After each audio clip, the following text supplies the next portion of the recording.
touching on this again. If you guys were here with us last time, I just want to make sure everyone's on the same page here. We're going to be talking about some terms. So the two cannabinoids that I want to focus on today are THC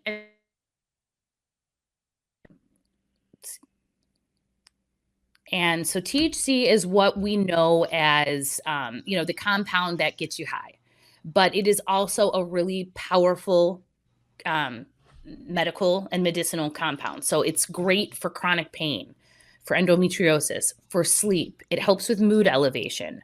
There's many different things that it does, but it's an excellent compound to work with and best worked with in combination with this other compound, CBD or cannabidiol. So cannabidiol is a non-intoxicating compound within cannabis, but it has really strong anti-inflammatory properties. It's also great for relieving anxiety. What it does is it exerts this moderating effect on THC. So it can help when you use them together, you'll have some less side effects from the THC, but you can also get a longer duration of action. So using them together is an excellent idea. Everyone is going to have a different combination that works for them. We all have different endocannabinoid systems, different bodies. So the approach to cannabis medicine is always very individualized with patients.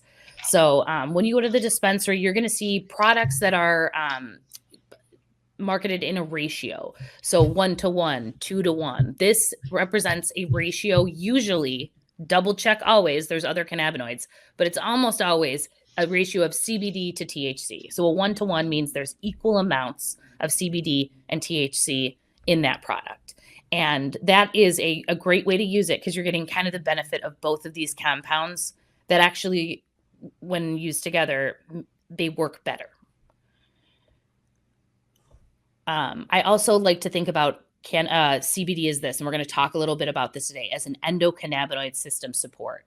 Two of the things that CBD can do, sorry, I'm looking at the chat right here, is increase the amount of receptors that are available for cannabis to interact with in your body, and also increase the amount of endocannabinoids, or compounds just like what we have in the cannabis plant here, or very similar, that's produced by our own body. So as we get into this a little bit more, when I talk about supporting the endocannabinoid system or improving endocannabinoid tone, CBD is a great agent for doing this. And I want you all to consider that, moving forward.